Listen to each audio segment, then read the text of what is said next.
On parle ici du piège parfait. Le piège parfait qu'on a identifié, qu'on démolit et qu'on a détruit à travers la puissance, par la puissance de Dieu. Dans votre premier verset, dans votre bulletin, on a 1 Pierre 5,8 qui dit: Soyez sobre, modérés, équilibrés et veillez. Votre adversaire, le diable, rôde comme un lion rugissant, affamé, cherchant qui il dévorera. Aïe aïe, on doit être très très vigilant parce qu'il est trompeur. Alors, quel est le piège parfait? Le, le piège parfait, c'est le cycle de honte, peur et contrôle. On a la honte, l'expression de la honte, ça dit je suis fautif et défectueux. Je suis une erreur. Je suis sans valeur. Et ça nous met victimes de cycles de croyances vicieuses et erronées. Alors, cette honte amène la peur de se faire dévoiler. Qu'est-ce qui va se passer si les gens découvrent qui je suis vraiment? Je me sens rejetée, ils vont pas m'aimer. Donc, j'ai peur. Et ça produit du désespoir, de la colère passive, un manque d'émotion, de l'inconscience, de la dépression, de la codépendance, un faux sentiment de responsabilité et la peur de l'échec. Donc, lorsqu'on a peur, on essaie de contrôler pour éviter que les autres trouvent qui je suis vraiment. Alors, c'est une autoprotection qui nous cause à cacher la partie honteuse de nous. Et ça produit de l'indépendance, de la colère agressive, de l'autosuffisance, de la dominance, de l'isolation, de l'orgueil, de la rébellion, impossibilité de se soumettre à la redevabilité ou aux autres, en fait, et de l'égoïsme, égocentrisme.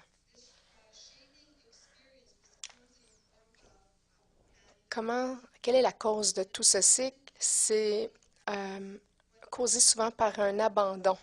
Lorsque nous sommes laissés euh, pour compte, laissés à nous-mêmes.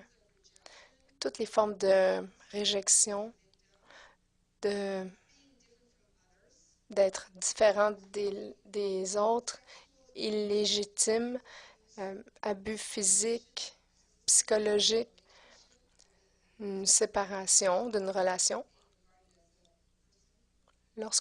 On n'est pas traité comme une personne humaine.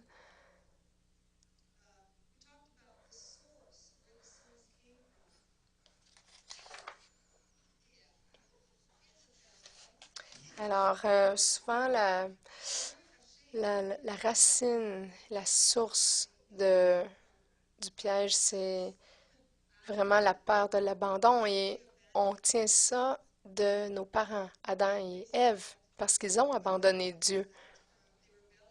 Ils se sont rebellés contre Dieu, ils ont remis en question son autorité, sa sagesse et qui il était. Ils n'ont pas suivi celui qui était le chef et qui connaissait la vérité et qui les aimait d'un amour inconditionnel et éternel. Alors, à cause de cette rébellion-là, on a dans Genèse 3:10, j'ai entendu ta voix dans le jardin. J'ai eu peur parce que j'étais nue et je me suis cachée. Lorsqu'ils se sont rebellés contre Dieu, et qu'ils ont mangé de l'arbre de la connaissance du bien et du mal, la, la gloire de Dieu, par leur rébellion, les a quittés et ils ont vu qu'ils étaient nus et ils ont eu honte. Ils ont tenté de... Donc, ils ont eu la honte de leur nudité. Ils ont eu peur que Dieu découvre cela, alors ils ont essayé de contrôler la situation en mettant des feuilles pour couvrir leur nudité.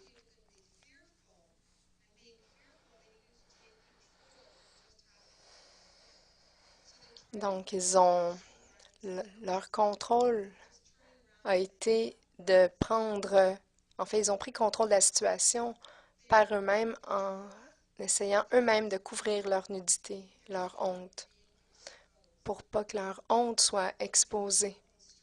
Ils l'ont fait de leur propre sagesse, de leur propre force. S'ils se tournaient vers Dieu, ça voudrait dire qu'ils admettent leur honte. Et c'est pour ça qu'on l'appelle le piège parfait, parce qu'on cache la chose même qui pourrait, on se cache de la chose, de l'être même qui pourrait nous libérer de ce cycle de honte. On se cache de Dieu.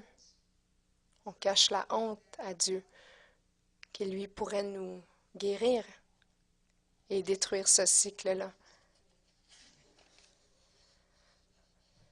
Donc, Adam et Ève ont abandonné Dieu. Ils ont abandonné la gloire qui les revêtait. Alors, comment ce piège-là est mis en place? C'est souvent mis en place à travers notre ligne ancestrale, nos pères, les péchés du Père et les malédictions qui en résultent. Les croyances fausses qui ne sont pas de Dieu.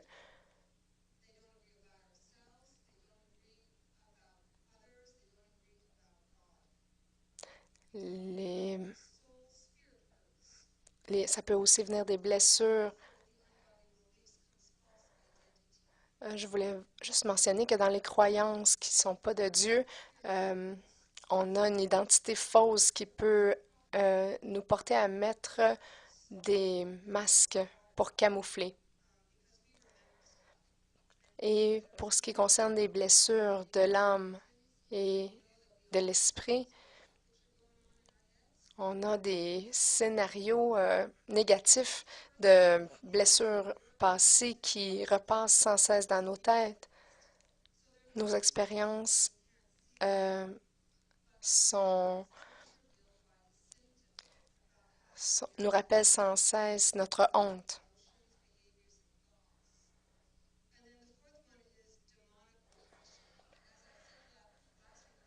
Et la dernière cause, l'oppression démonique, c'est en fait c'est l'oppression des chrétiens.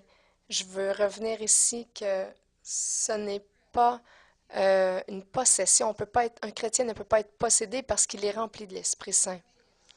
Mais on peut être oppressé, c'est-à-dire sentir une lourdeur, quelque chose qui va nous empêcher d'avancer. Et ça peut être des péchés qui ne sont pas euh, confessés, de l'amertume, de la colère.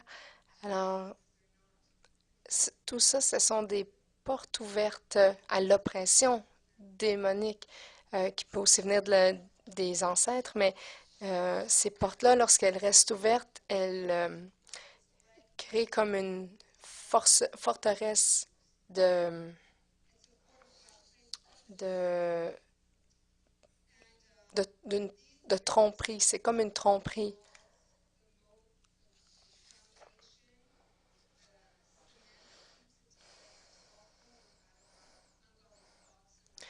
Le ciment qui tient en place ces murs trompeurs-là,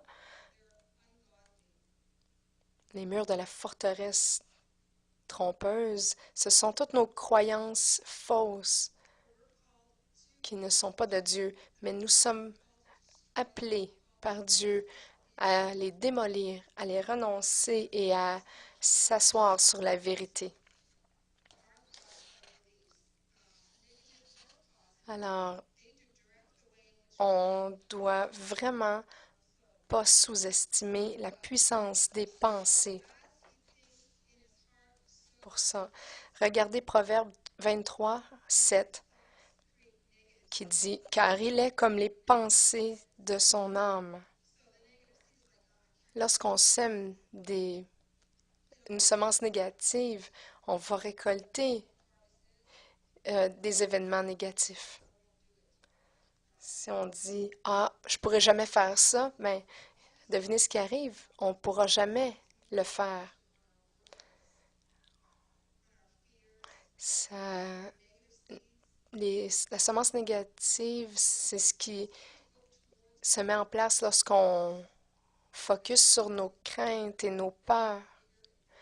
Alors on leur donne de l'énergie, elles deviennent de plus en plus immenses. Regardez Galates 6, 7 et 9.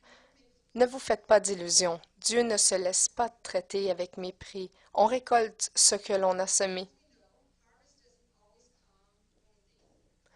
Je vous le dis, on le sait que la récolte ne vient jamais lorsqu'on la plante. Ça prend du temps. Parfois, la récolte se fait rapidement, mais parfois, ça prend plus de temps. Donc, c'est très, très intéressant d'étudier ce concept-là.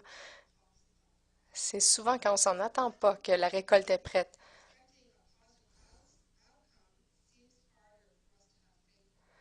Lorsqu'on sème et qu'on voit pas tout de suite la récolte, ça peut être plus difficile pour nous d'avoir la foi que ça va venir.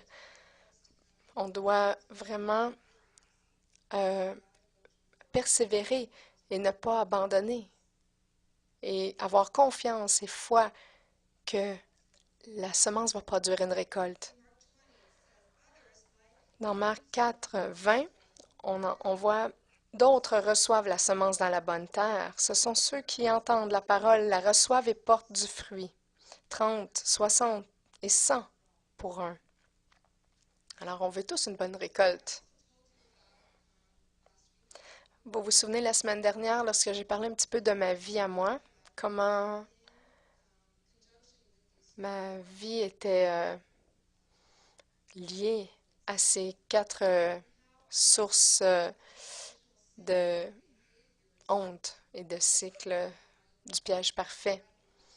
Et je vous ai parlé de ce que j'avais comme les, les péchés de mon père, qu'on dit tel père, telle fille. Je vous ai donné quelques exemples de comment le cycle a pris place de honte, peur et contrôle. Il y avait beaucoup de perfectionnisme là-dedans. Et entendez-moi bien, je ne veux pas dire que ma vie, c'était la pire de tout ce qui est arrivé. Puis, je veux vous dire aussi que je voulais pas critiquer mon père parce que je l'admire pour ce qu'il a vécu. La raison de mon partage, c'était pour vous montrer comment j'ai identifié ces patterns-là dans ma vie.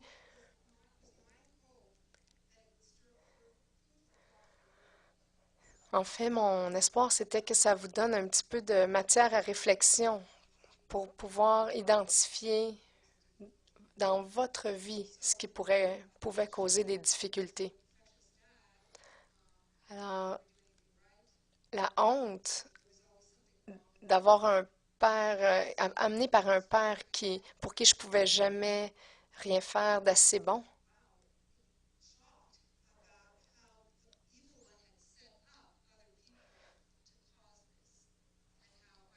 Moi, j'ai trouvé assez choquant de voir comment l'ennemi avait pu mettre en place même des gens autour de moi pour perpétuer ce cycle-là de honte, de peur et de contrôle. Et là, j'étais dans un cycle où je pensais que rien pourrait jamais aboutir à quelque chose de bon dans ma vie. Et là, je voulais absolument contrôler pour que personne trouve jamais qui j'étais vraiment. Alors, je contrôlais les gens, à savoir qu'ils disent ce que je voulais qu'ils disent. Je faisais comme si je savais tout. J'étais une tough à l'école parce que j'étais plus grande que tout le monde. Alors, je je dominais par la peur que les autres avaient de moi. Et je portais un masque pour être certaine que les gens ne trouvent pas réellement mon identité au fond de moi. Écoutez, on a tous des expériences de vie. On en a des bonnes, on en a des mauvaises. Ces expériences développent des patterns de croyances en chacun de nous. Et ça nous fait croire que une certaine situation va amener toujours la même situation, les mêmes conséquences. Et ça influence notre comportement. Je vais vous expliquer comment ça se passe. Regardez, on peut un jour s'asseoir dans le sable, comme ce petit écureuil ici sur la photo. Et alors, on peut s'asseoir et il y a des choses qui vont se passer, même si on fait rien. Alors là, il y a des patterns de croyances qui se développent. Comment on pense à propos de nous, comment on pense à propos des autres, comment on pense à propos de Dieu. Et on s'imagine que la même chose va arriver avec tout le monde. Alors, imaginez la prochaine fois que j'allais me lever pour parler en face de la classe, j'étais certaine que j'allais être rejetée de tout le monde, que ce serait la même chose que d'habitude. Un autre exemple, si on cherche un emploi et qu'on est refusé, alors on peut en venir à penser, pourquoi je devrais essayer encore? Il n'y en a pas d'emploi pour moi. Alors, ce que ça fait, ces pensées répétitives-là, ça nous fait agir d'une certaine manière. On a un choix. De quelle manière est-ce qu'on va agir?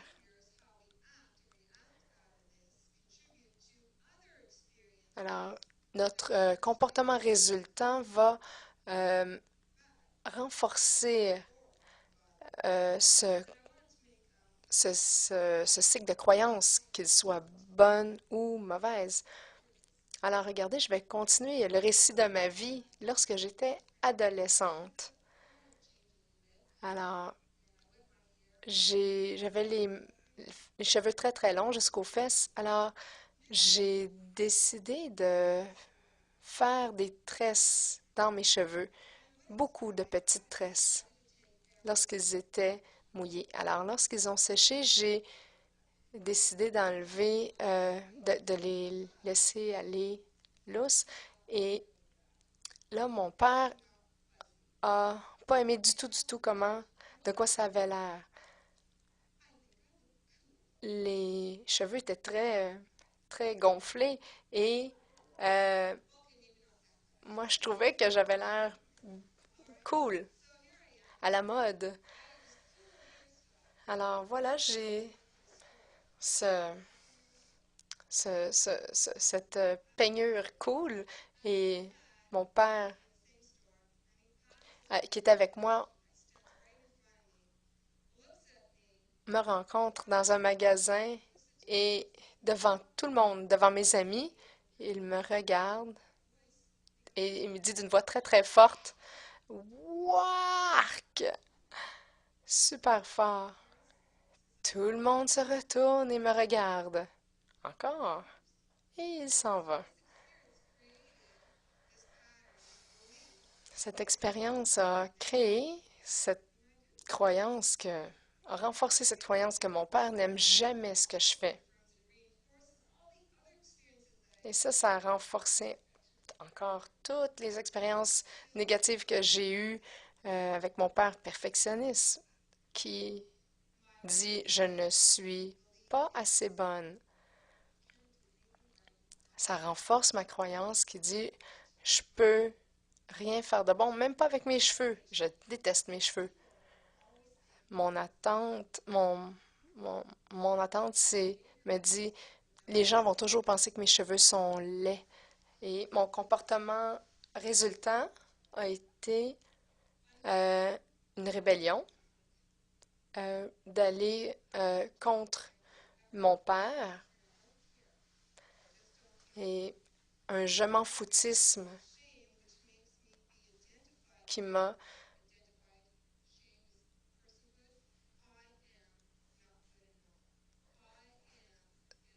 Donc, cet sentiment de honte a amené encore une croyance que je suis défectueuse. Alors, ayant une identité honteuse, j'ai pris un masque. Les masques viennent en plusieurs types de déguisements. Et c'est ça qu'on utilise comme mécanisme de défense pour éviter plus de douleurs et de blessures. Se protéger soi-même.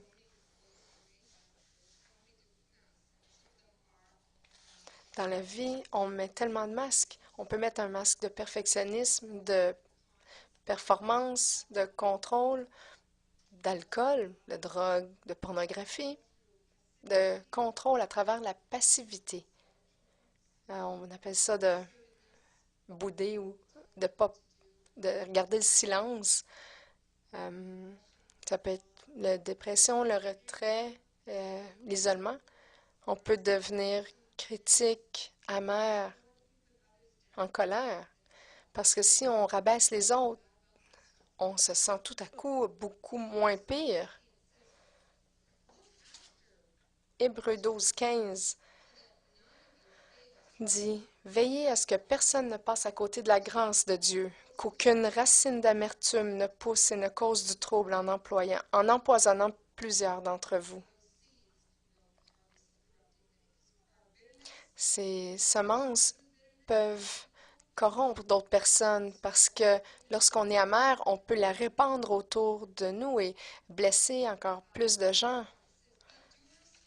Dans Jacques 1:22, mettez en pratique la parole, obéissez le message et ne vous bornez pas à l'écouter en vous trompant vous-même par de faux raisonnements.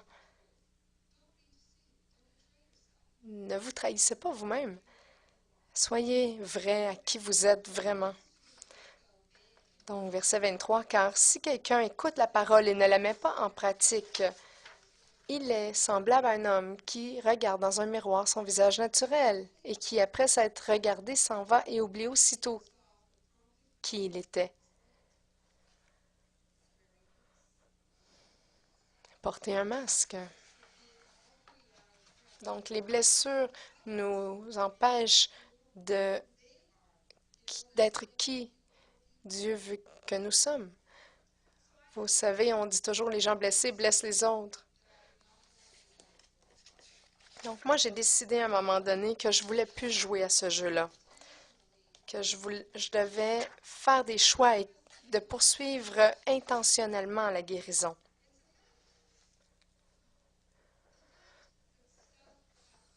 C'est parce que c'est un fait. Écoutez, il y a des choses qui arrivent dans la vie.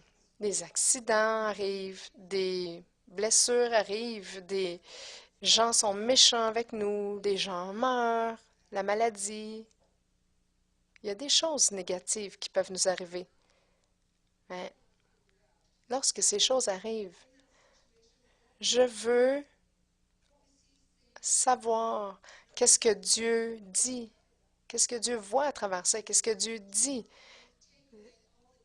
Je voudrais trouver quelle est la vérité de Dieu dans ça, en dessous de la blessure, de la douleur,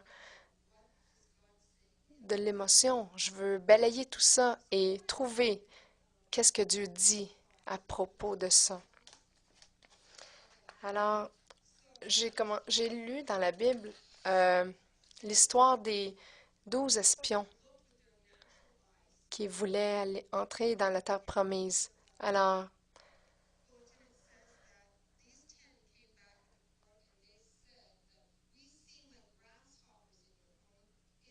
on voit dans Nombre chapitre 13 l'histoire euh, des 10 espions sur 12 qui regardaient avec leurs yeux naturels et qui ont dit, nous étions à nos yeux comme des sauterelles. Alors, ils ont regardé aux faits parce que, écoutez, les ennemis étaient très nombreux, très grands et forts. Et là, les 10 espions ont cru à le mensonge de l'ennemi. Mais il y en avait deux espions qui ont vu avec les yeux spirituels, les yeux de Dieu. C'était la promesse de Dieu qui disait, allez dans ce pays et prenez ce pays que je vous donne. Alors ils ont cru à la vérité de Dieu plus qu'aux faits que leurs yeux naturels voyaient.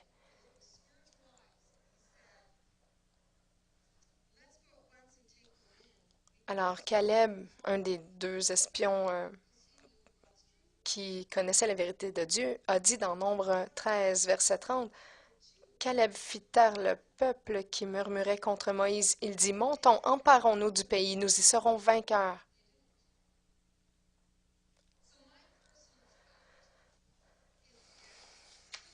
Alors, mes faits personnels à moi, c'est les situations de ma vie ont créé un cycle de honte, peur et contrôle. Alors, je générais de plus en plus de semences de, de, de, de semences de contrôle, de perfectionnisme, d'insécurité, de plus en plus. La semence de ces croyances fausses et ce cycle de péché allait en se poursuivant de génération en génération. Je le poursuivais.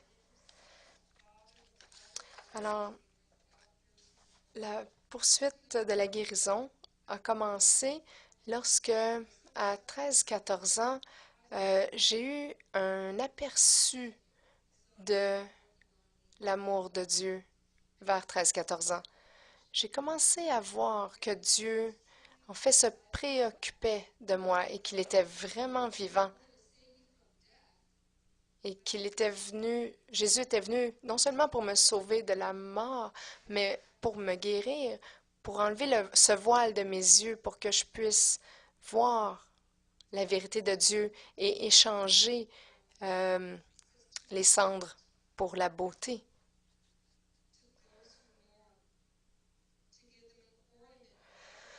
Regardez dans Ésaïe 61, 3. Pour accorder la consolation et la joie aux affligés de Sion, pour leur donner un diadème au lieu de la cendre, une huile de joie au lieu du deuil, un vêtement qui exprime louange au lieu d'un esprit abattu, afin qu'on les appelle des térébintes de la justice. Nobles, forts et magnifiques, distingués pour la droiture, la justice et la justesse de Dieu, une plantation de l'Éternel pour servir à sa gloire. Wow, c'est la beauté de la gloire qui nous a été volée au début dans le jardin d'Éden par l'ennemi. Mais Jésus a été envoyé pour faire renaître la beauté des cendres. Et j'ai été faite, créée parfaite en Jésus. Et j'étais assez parfaite maintenant, telle qu'elle. J'avais pas à prétendre que j'étais parfaite. Et que je n'avais pas à prétendre d'être forte par moi-même. Regardez 1 Jean 1, versets 8 et 9. Si nous disons que nous n'avons pas de péché, nous nous séduisons nous-mêmes, et la vérité n'est point en nous. Si nous confessons nos péchés, il est fidèle et juste pour nous les pardonner et nous purifier de toute iniquité. Alors, c'était donc à ma responsabilité de travailler à mon salut, parce que la foi sans les œuvres, c'est rien. Je n'avais pas qu'à le dire, je devais le vivre.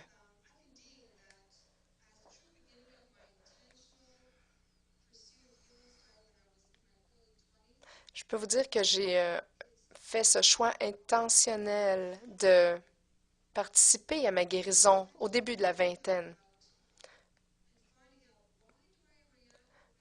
de réfléchir à ce que je réfléchissais et de réfléchir à mes actes.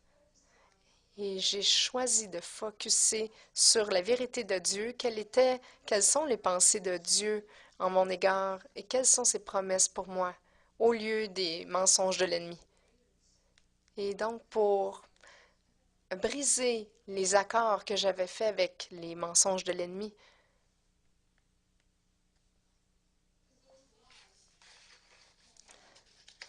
je devais les détruire parce que ces mensonges de l'ennemi me gardaient emprisonné dans ce piège.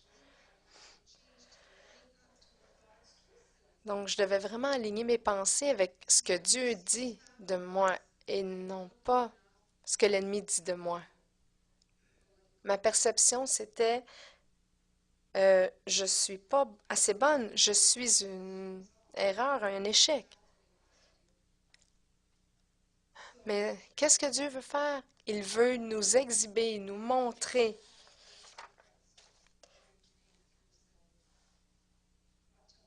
Comme dit Romains 8, 37, je suis plus que vainqueur par Christ, à travers Christ.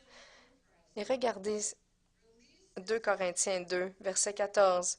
Je suis un enfant de Dieu qui triomphe toujours en Christ et qui laisse son parfum se diffuser partout.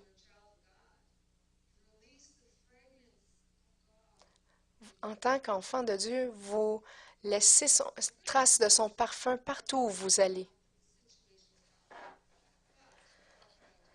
Donc, il y avait des faits qui sont arrivés dans ma vie que je ne pouvais pas dénier, renier. Ils sont arrivés.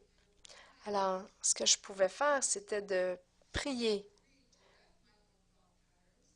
dans mon cœur, garder sa vérité dans mon cœur et par la prière, euh, renouveler mon esprit. Regardez ce que Romains 12, 2 dit. Ne vous conformez pas au siècle présent, ce monde, façonné après et adapté à des coutumes superficielles externes, mais soyez transformés, changés par le renouvellement de l'intelligence, par ses nouveaux idéaux et sa nouvelle attitude, afin que vous discerniez quelle est la volonté de Dieu, ce qui est bon, agréable et parfait pour vous à ses yeux. Alors écoutez, c'est ça que Dieu dit. Je devais les croire. Alors lorsque j'avais une pensée, je devais les examiner et dire est-ce que je dois conserver est-ce que je dois garder cette pensée en moi ou je dois la laisser aller? Alors je devais activement euh, décider dans quelle sorte de Dieu je voulais croire. Celui que le monde dit qu'il est, c'est-à-dire un Dieu invisible et non impliqué dans ma vie, ou celui que la Bible parle, qui veut mon bien, qui veut me guérir et qui veut entrer en relation avec moi. Alors, j'ai découvert comment Dieu est puissant, comment il est magnifique, majestueux.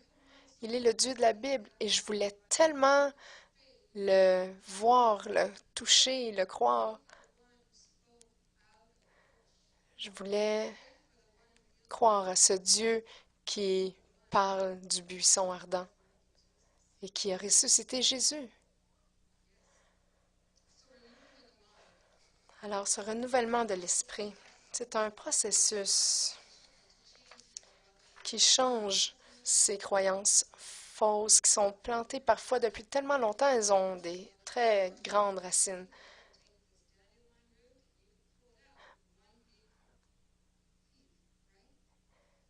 Alors, il y a certaines racines pour lesquelles on a juste à tirer, mais il y a certaines racines, lorsqu'on veut les enlever, qu'on doit prendre une pelle. Il y en a même qu'on doit prendre une hache parce qu'on doit vraiment les couper parce qu'elles sont énormes, elles sont répandues partout et on doit creuser, creuser de plus en plus profondément. Ça prend pas seulement du temps, mais ça prend aussi de la persévérance parce que ça prend beaucoup, beaucoup de temps pour les enlever et de persévérer, de continuer à croire dans la parole de Dieu, peu importe quelles sont les circonstances autour de nous. Ça prend du travail, un effort, ça prend du courage aussi. Ça prend du courage pour aller dans cette terre promise, inconnue, et de reprendre ce que l'ennemi a volé.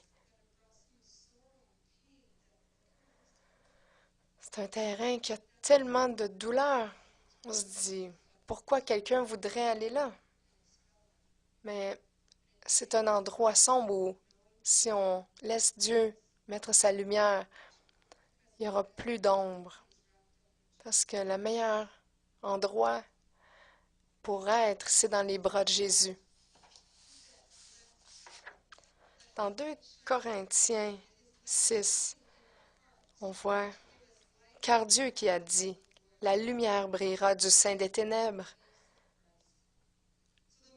Elle a fait briller la lumière dans nos cœurs pour faire resplendir la connaissance de la gloire de Dieu sur la face de Christ.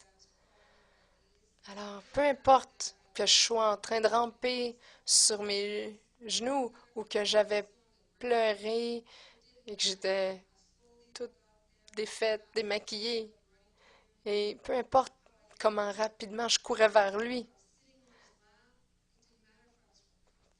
peu importe où je sois, euh, face à face ou sur ses genoux, l'important c'est d'être avec lui, de lui confesser mes hontes, mes peurs, mes péchés.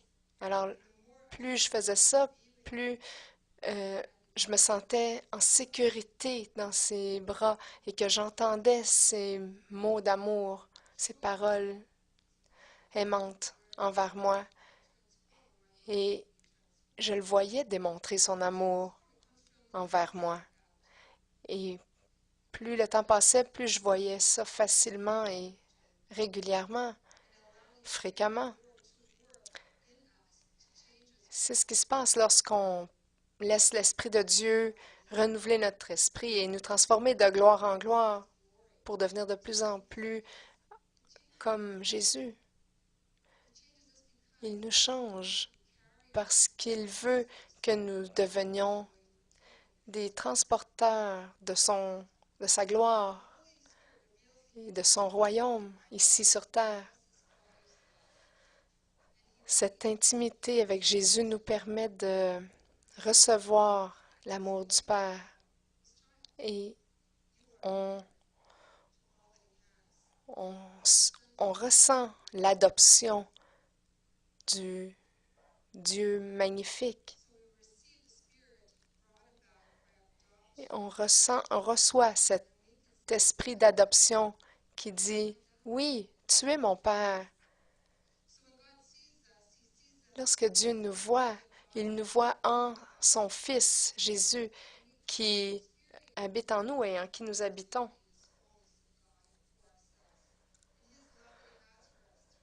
Et on voit, on ressent, on a cet amour de Christ. Et cette rencontre quotidienne, face à face, avec Jésus, permet à l'Esprit Saint de nous garder en Jésus, de continuer à renouveler nos esprits et de rendre chaque pensée captive dans l'amour de Christ.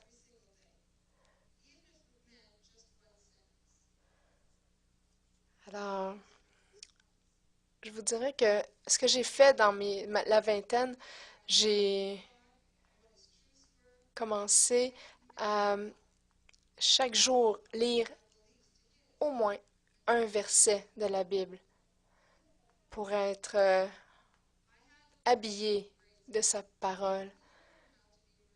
J'ai dû apprendre beaucoup de choses.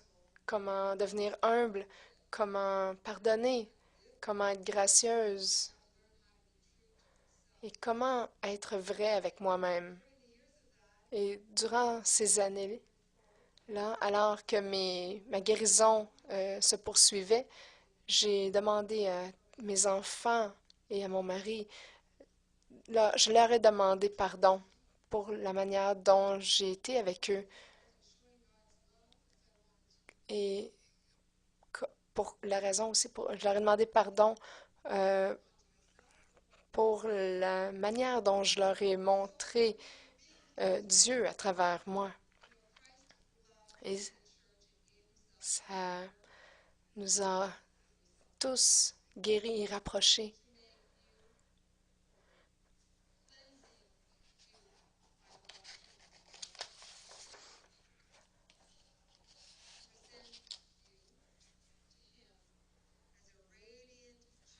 On voit dans 2 Corinthiens 3, 18, nous tous qui, le visage découvert, contemplons dans la parole de Dieu comme dans un miroir la gloire du Seigneur. Nous sommes transformés en la même image de gloire en gloire.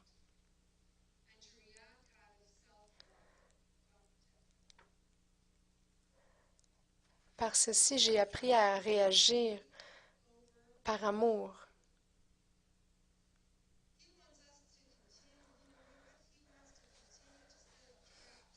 L'ennemi veut continuer à mettre des pièges pour que nous réagissions de manière non divine pour poursuivre le cycle honte, peur et contrôle.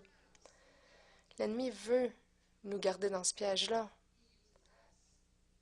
pour nous utiliser afin de faire un piège pour quelqu'un d'autre, un piège qui va créer de la honte, de la peur et du contrôle pour une autre personne. Écoutez, moi, je ne veux pas devenir une arme dans les mains de l'ennemi pour enfarger quelqu'un d'autre.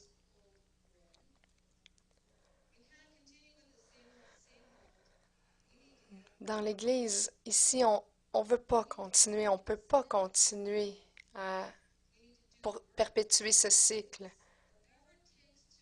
Nous devons faire tout ce que nous pouvons pour guérir complètement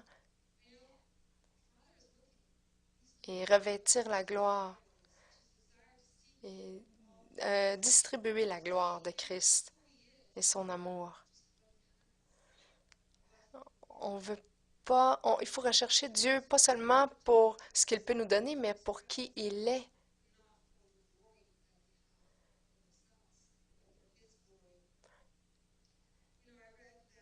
Tout ça pour sa gloire. J'ai lu quelque chose de Bill Johnson, qui est un pasteur en Californie. Il a dit à propos de l'Esprit Saint, il dit, l'Esprit Saint est en moi pour mon bénéfice, mais il est sur moi pour votre bénéfice. On doit avoir des rencontres intimes face à face avec Dieu pour être recouvert de sa gloire.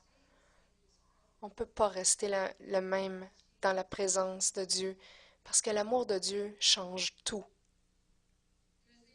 Dans Ésaïe 61, on lit, vous avez hérité d'une double portion dans la terre promise et la joie éternelle va être vôtre.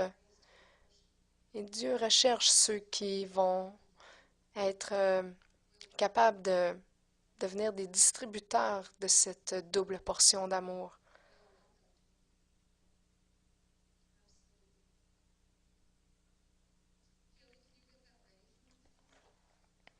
Voulez-vous être ce distributeur? Levons-nous tous ensemble, s'il vous plaît.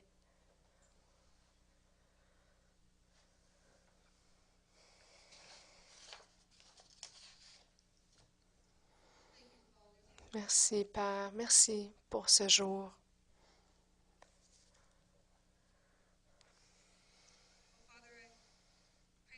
Père, je prie que tu puisses parler à nos cœurs.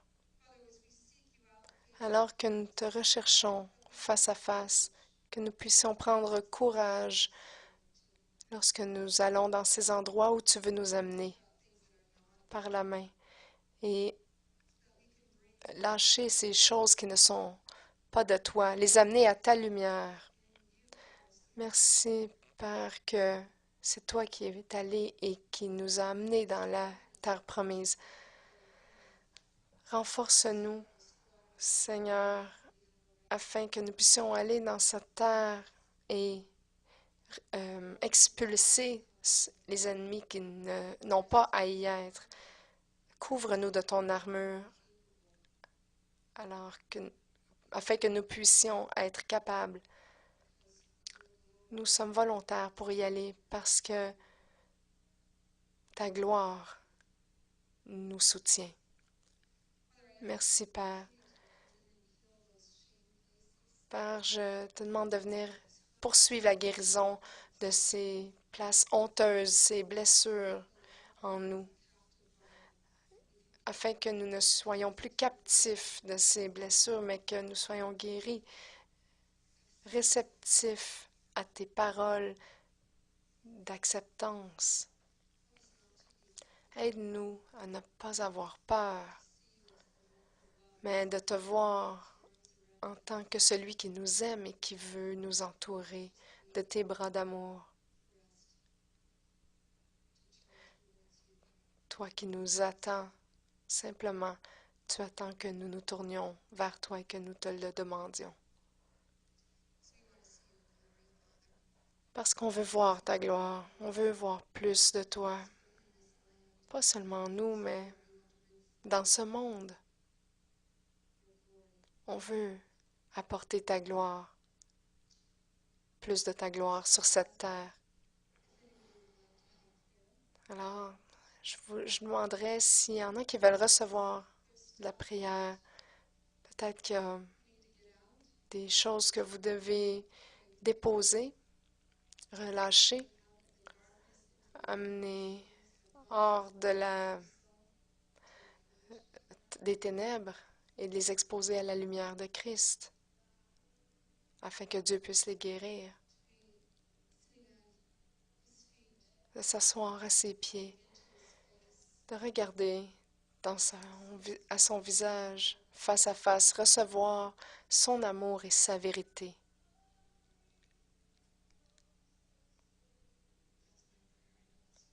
C'est ma prière et je sais que c'est la vôtre. Avancez-vous pour recevoir la prière.